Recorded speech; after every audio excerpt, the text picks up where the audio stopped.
Welcome to We Are Everyone, a video and podcast series powered by Pivotal Moments, and we focus on the intersection of mental wellness in the workforce. We bring together young professionals and mindful executive mentors to bridge the generational gap and bring to the surface conversations about the importance of mental wellness and how to overcome career tradition challenges. Mental wellness is paramount. Join us. Welcome to We Are Everyone. I am your host, Jen Sherman, and we have a very special guest on today. We have Kate Mullins. She is a resident and licensed professional counseling in Virginia with a master's in art therapy. So welcome, Kate. How are you? I'm good. Thank you so much for having me. Thank you so much for being here. Hopefully, eventually we'll be able to do these in person. But we do have art behind us, so we have to at least enjoy that. So Kate, can you begin by telling us a little bit about yourself and your background? Yeah. So my name is Kate, and I'm an art therapist. I'm also kind of a lifelong artist. That's definitely how I entered this field, is really having my own art making process and valuing that. And then really happening upon art therapy and just loving every second. And I currently work at an eating disorder outpatient treatment facility, but I have lots of experience with a variety of populations. I've worked in pediatric hospitals and in schools and a substance use facility. So art therapy has so many applications. And I think our conversation today is probably going to focus on like eating disorder treatment, but art therapy in general just is a big, big world. 100%. And I mean, I think, as we have, as you've been trying to have a lot more certified mental health professionals on, I think, looking at, I know you specifically deal with, eating disorder, patients, but I think art therapy, in which we can talk about in general, is just a really great form for everyone, particularly as we get back to work with corporations, and what's the better way to, express yourself, or if you're mad at your boss one day, then just to create some art. But, with that, how'd you become interested in not just counseling, but in art therapy specifically? Yeah. Well, I mean, I grew up in a really creative household. My mother is just always engaged in some sort of creative endeavor. She made all of our Halloween costumes growing up, and her birthday cakes were basically sculptures. And my dad as well is a singer and a self-taught cook. So I think that was always modeled for me, just the importance of creativity as a way of living and making things, and how that brings contentment and joy.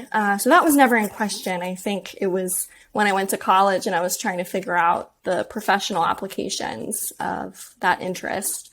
It got a bit tricky, and I kind of had a couple different paths. I think I thought about being an art teacher for a brief period of time, and I actually studied art history for a while, and that was kind of my in to art therapy, because I started studying, Vincent van Gogh and Frida Kahlo, and what I found is that I really loved listening to their stories and learning all about how they used art as a way of processing their pain and expressing themselves and kind of communicating all of that to the world.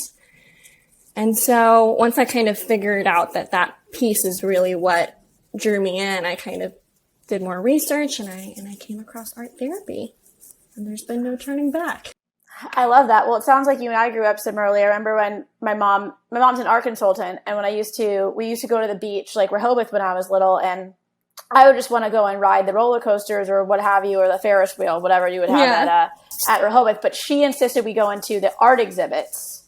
So I grew up with art as well, and I think it's a great form of self-expression. So I guess coming from looking at something with like art therapy and art in general, and then looking at different types of I hate to say the word challenges, but more so how we navigate different conditions with our health, right? And our mental health. And I think our mental health is just as important as our physical health. I think it's all connected. So how did this work really lead you to work with patients with eating disorders? Yeah. I mean, I think, you and I have kind of already touched base about how there's such an overlap between art and food.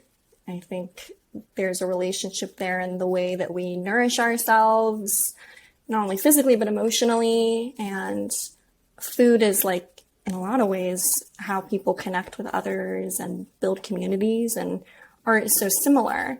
And so it was a really natural next step when I started working with eating disorders to kind of find art as a really adaptable coping mechanism for people that are trying to release themselves of a maladaptive coping mechanism. So it was a pretty natural fit. And eating disorders are a really diverse population. I mean, there's so many different functions that an eating disorder serves. It can serve as filling a void within a family system. It can be a coping tool for managing symptoms of trauma or anxiety and depression. So really looking at all of my individual patients and the reason why they ended up here working with me, because it's always a different reason and you're never bored. I learn something from my patients every single day. There's always more to be received, I think, as I work with them. That's awesome. I think, thinking about, what is the method like for applying art therapy to counseling generally and to your focus specifically? Because I think, I look at the different things that I do to manage and navigate my anxiety or hypochondria, which is like a constant battle every single day. And I always think to myself, what are those different kind of coping mechanisms that you can have? Because it does change it could change every single day, no matter like what that thought that comes into your brain. So I'm curious to see, how that varies with your approach in counseling. Yeah. I mean, I have kind of recently blended art therapy with talk therapy. I know I have a lot of colleagues that primarily practice art therapy, but I've kind of recently started blending them. In particular, because there are so many people that are very hesitant to try art therapy. I think the first response I typically get is, I'm not creative, I'm not artistic, and I have to manage my own frustration when I hear that, because I don't believe them. I think everybody is. I think everybody wakes up in the morning and dresses themselves and decorates their home. So everybody has a creative instinct, and it's really just something they've probably lost along the way, and we have to reclaim. So that was a whole other rant that I just went on. But to get back to your original question, starting kind of with talk therapy, because that is what so many people are more comfortable with. But then offering them art therapy as something we can begin to integrate into their sessions. And I do that in a lot of different ways. I'm going to kind of filter it down to two primary ways. The first being art as therapy, which is something that I think Soraya talked about in the last episode. So that's art, without an art therapist in the room is really healing. The sensory kinesthetic process of applying paint to a surface and getting lost in that moment can be really meditative and helpful in managing lots of different symptoms. So there's that. There's just art alone can be so helpful. And then with the guidance of an art therapist, you can also start to cultivate insight into the images and symbols you use in the artwork.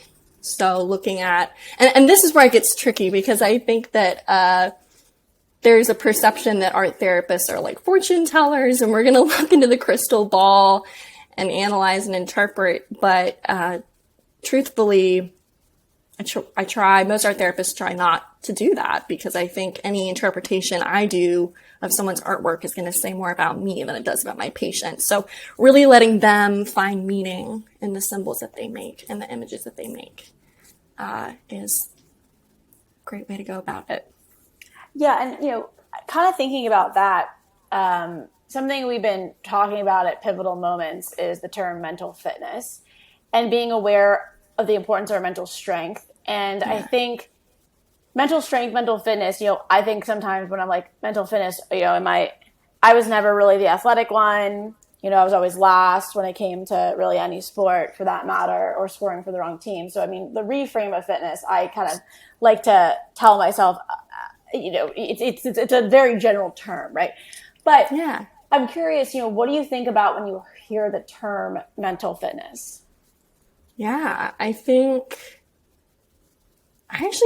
fitness can sometimes, at least for the patients that I work with, can be a real coded, bloated term, fitness. You hear that word fit, and I start to think about, what are you trying to fit into? Are you trying to fit into your own self-image? Are you trying to fit into society's image, and what expectations you're trying to fulfill? So I'm kind of cautious about the word fitness itself, and at the same time, I think we can still reclaim it and redefine what that means to us. In terms of, what it means to me, the word strength, I think you brought up, and I'm also curious about the word strength in relation to our mental health, because I think we live in a world that really values strength as toughness and sometimes emotional suppression. And I think trying to redefine strength as sensitivity, embracing sensitivity, seeing it as a gift, seeing it as insight and intuition into other people, that's personally my strength, I think. And when I think about my mental strengths, that's really what comes to mind. Yeah, I think you made a really good point there too, Kate, about strength. And, I think with going back to what Simone Biles did during the Olympics, Yes. and, I think more of the stories coming out of what's happening. And here's the thing, when stuff happens and things happen, whether it's internally, externally, of things, of surroundings, it's okay to back down. I think that takes redefining the word strength during these times. Is suppression's not being the tough guy or girl, for that matter. It's being tough, but that's not, it's a different type of toughness. And I think it's a different type of being strong, because I think being strong is also being vulnerable and being honest about how you're feeling. And it doesn't mean that if you're in a meeting with your manager, you have to have a therapy session, that's not necessarily what it's about, but it's about being able to be listen, creating that boundary for yourself. I think boundaries are mental Absolutely. strength, so I think really redefining that. And that's what we're trying to do with mental fitness, is redefining what that terms means. So then there isn't something that's, oh, you're not an athlete, or you're not doing this, or you're not doing this. Well, then you don't really know what fitness is. You know what I'm saying? But it's fitness could be doing art, right? I grew up in a very sports driven kind of environment when I was in high school, and there wasn't really a spot for me, because I was I'm not good at sports, but that doesn't mean that I'm bad at fitness, right? So I think to that, especially adolescents, and how we define what that means, that's really hard for us to even change once we become adults, because we're so taught a certain way. So it's really reconfiguring our brain. Yeah. And even the language you just used to describe your experience of feeling like there wasn't a place for you or a space for you, feeling like you don't fit. And I think that's something that my patients struggle with immensely. I think that's the underlying flavor of almost all of them, is this feeling of, I don't fit in and I have to change myself in order to make that happen. When really we can practice acceptance for who we are, and try to carve out space for who we want to be for ourselves. Yeah. No, to explain that. No, right, it's true though, because I think a lot of the things that we're seeing of any sort of not necessarily disorders, but something that's not the norm, or whatever that may be, right? I think the more we can embrace the not so normal, or really go against the status quo, because I don't think there is a status quo. If you look at Gen Z, they are so open about, mental health. Yes. And having to normalizing some of that, I think is important, because you don't wake up every single day feeling the same way. You can be a happy person, but that doesn't mean you're happy every single day, right? Like, different day, different feelings, different environmental changes. But I think more and more as we can normalize these types of feelings, perhaps then we stop them or prevent them before they get to a point of what we would deem as a disorder. Yeah. So, I mean, I'm not a therapist or a certified mental health professional. No, I'm on board with you, though. We're in alignment. I always say that since I'm a hypochondriac, I'm kind of like a doctor, but like not really. Like, I can like just like tell you whether or not. Done a lot of your own research. Yeah, exactly. So how is your experience as, a resident in licensed professional counseling? So I don't know if I can say the term therapist quite yet. How has this term really impacted you, and kind of how, I know that this might be a newer term, but at least how's it impacted some of your approach to conversations? Yeah, I think I really love what you were talking about kind of being proactive versus reactive with our mental health. I know that so many patients that I work with, the reason why they're there is quite reactive. Things have gotten really painful and difficult in their lives as a result of traumatic experiences and loss and overwhelming depression and their eating habits, and that's how they end up where they are, as opposed to the proactive work that we can do to manage our lives or navigate our lives in a way where we don't have to escape them. I think so many people throw around the word self-care, but a lot of people mean self-care reactively. They mean, I had a terrible day, so I'm going to do all the after work, but what changes can you make in your life so that you don't come home and feel the need to escape your life and avoid your life? That's definitely something that personally and professionally I've been pondering, especially as someone that takes on a lot during the workday and has to still have my own life. Yeah, I think, that's something that when I talk to a lot of my friends who are licensed professionals or in training, is like, how do you create that boundary between, it's like, even like people like the nurses and doctors and all our essential workers during COVID. I had the luxury of being able to stay inside and like kind of like hunker down and run a virtual business, but other people, and kind of managing or navigating my own, mental wellness, fitness, all that great, all that stuff is health. But, some people didn't have that luxury, if you will, in doing that. And they, even seeing how licensed professionals had to, speak to people. It's like, I remember I tried out this one therapist in March, right before it, when it launched, the COVID launched. And she was talking about her groceries outside. I was like, I understand, like, no shade, but I don't like, I'm not paying $190 an hour to talk about how we're storing our groceries. You know what I'm saying? But I understood that she was probably had no idea what to do either. So it's like, I felt empathy for her. I just didn't want to be spending the $190. So, I'm, curious to kind of see, it's like, how has your like mental fitness techniques evolved throughout the pandemic? Because it's even, I'm guessing some stuff probably heightened a little bit more than usual, given, life was not normal. Yeah. I think all those skills that my parents taught me really came into play. I, for a long time, have done a lot of painting and drawing, but I think I had to kind of take my creative endeavors to the next level in the pandemic. And I like taught myself how to sew. I never knew how to sew. So I like found my mom's old sewing machine and kind of started teaching myself. And the painting behind me actually is a painting that I worked on every week during kind of like the worst of the pandemic for almost a year, I want to say. And it's just layers and layers of material, just kind of like thickly.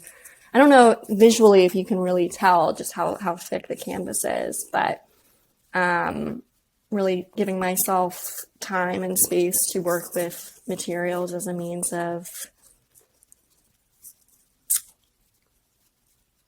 creating safe space during this very unsafe time. And so I felt so lucky that I was able to rely on a lot of these skills that I'd always learned and practiced. And it just kind of felt like, especially during the lockdown itself, I think all of my creative skills felt like necessarily for survival mode, like it was the Olympics of self-care. And we all were like racing to figure out how to take care of ourselves during that time because we realized we hadn't been doing it. I think it's something that we all probably shared, myself included.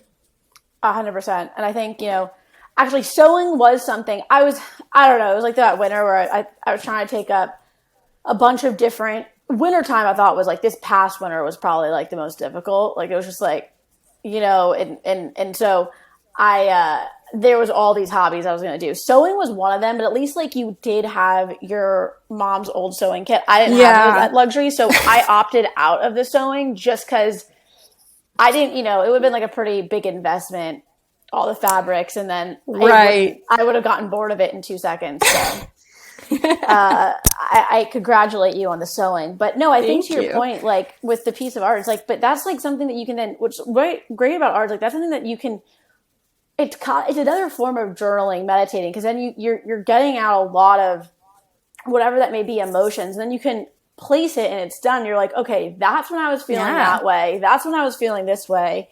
And I think if you're able to just hone in how you feel to a creative outlet, that then you can look back on and be like, pinpoint to that emotion. So I don't think we should ever suppress or forget emotions. I think we should always recognize them and then process them and then be able to look back at it as like a reference point.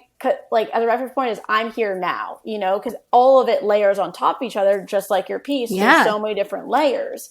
And so I think, looking at art in that way is such a, magical place to like understand kind of the layers of the whole nucleus of our brains as well, not to get all scientific. Absolutely. It's like the evidence that we need to kind of know that things change. I think we get so stuck in our own minds, but art that you make over the course of time and you look back on, you're like, wow, I do this all the time with my patients. We make art over the course of our therapeutic relationship and they look back at what they made 6 months ago and it's, oh, I was feeling this way and I don't feel that way anymore, but I can still relate to that person and have compassion for how they were feeling. But it kind of proves externally that life has ebb and flow, that change is real, and we can have more faith and trust in that process when it's visualized for us, I think. So how do you, I know you spoke about, of course, you create art yourself, but when it comes specifically mental fitness, how does, and you touched on it a little bit, but how does that really play a specific role in your own life? And then also, helping you to approach your position and helping others? Yeah. I have to set a lot of boundaries between my work and my personal life. Otherwise, it all blends together. So making really intentional choices, turning off my email at the end of the day, which I know for so many people in their profession is just unbelievable, but it's, I think there's no other way. I think I really have to have that time to myself, time with my family and friends. And something I'm thinking about recently is figuring out who I am beyond being a therapist. I think so many people in the mental health community, mental health work is like religion, and it's become such a huge part of our identity and our practice that we can't think outside that community. We see everything through that lens. And so it's exciting to think about who I am beyond that, and being an artist really helps nurture those other parts of self, because I can be an artist and an art therapist, and those have overlap and they have differences. I think that's a really interesting point, because I find that these days our, we go to school, then we go to school, high school, we play sports. If you play sports, you go to or you participate in theater, or maybe not have a hobby, or not, and that's okay too. Maybe piano wasn't that good for you, wasn't for me. Maybe I'm projecting throughout this. I never practiced. Yeah. I practiced piano, clarinet, but my point Kim. is that and so I feel like I think that it's so interesting, because all we're really taught our whole life is to be to whatever that career path is, right? So we can be self-sufficient, to raise a family if you choose to raise a family or not, but you still need to be able to provide for yourself if you don't have a family. And I think to your point is, who are you outside of being a resident and licensed professional counseling? I have to say that because I know all my licensed professional friends they're very keen on the I get it. I'll be one of them one day. Yeah. And so I think when I talk to some of my friends around this, and particularly, as an entrepreneur, I'm like, I don't know sometimes to talk about or who I am outside of that, but I am more outside of that. And particularly when I even talk to my friends who are in the same field as you, being able to have a conversation and create a boundary between the conversations you're having all day versus the conversation you just want to have with your friend. I was out with a friend who's a therapist the other night, and I think the whole time we were just talking about her practice, and I'm like, that's fine, don't get me wrong, but I'm like, how can we let loose? How can you let loose and find that other part of yourself and self-discovery? Because I think a lot of us let some of that go because we're so wrapped up in that professional side of things. Totally. And I'm glad that, you're continuing to point out that I am a resident, that I am relatively new to this field. And I think it's for that reason that it's so tough not to have it be your entire life, because you're working more intense hours, and you are so filled with a lot of doubt about your ability to do this job well. And almost in an effort to prove that you're good enough, it's all you ever think about. And I think that that's so common, and I'm trying to unlearn that and remember that I'm a whole other person outside of this, and still figuring that out. I don't really think I have, a full cohesive answer for you as to who I am beyond this, but I recognize that it's important to think about it. I've been there. I might still be there. I'm trying to but then I'm like, you know what? I'm like, this is safer. Let me just go back over here now. Because I think if you talk to some of your closest friends, and I think you could actually, you talk to your closest friends, be like, who am I? They're like, well, oh, okay. Thank you so much. That's why you're friends with me. Not because exactly. I, am trying to save the world through art therapy and all that jazz. But I guess this is interesting to kind of wrap that as what's your advice for applying some form of art therapy in our own lives? Especially as it comes to mental fitness, what advice would you give to others? And then also the challenges, how are you going to continue to strengthen your mental fitness and boundaries? Yeah. So I think for those that would identify as not being creative or not being artistic, I'd really encourage them to challenge that. I know that I've spent my whole life thinking I'm not a math person and I'm not good at sports, but I'm wondering how much of that is I've built up a narrative about who I am, and I am not willing to challenge it because it's uncomfortable. So that's step one is challenge who you think you are. If you don't see yourself as artistic, try, decorating your home and organizing your bookshelf and collecting beautiful leaves on the street, or be like my dad and learn how to cook. There's so many different ways that you can be creative. And my recommendation is that you would be brave and try it.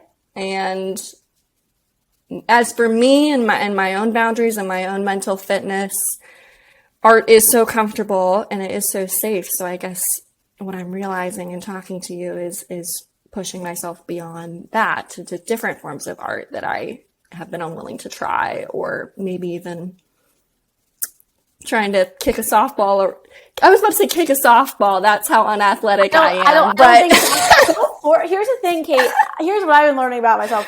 Don't force things that are not like, if it's just pushing, like if you're really good at art and that's what you enjoy, keep going on that. You know what I'm saying? Like that's it. I think if you can take your passion what you love and turn it into a career, and then also like push that other side, then do it, That's your path.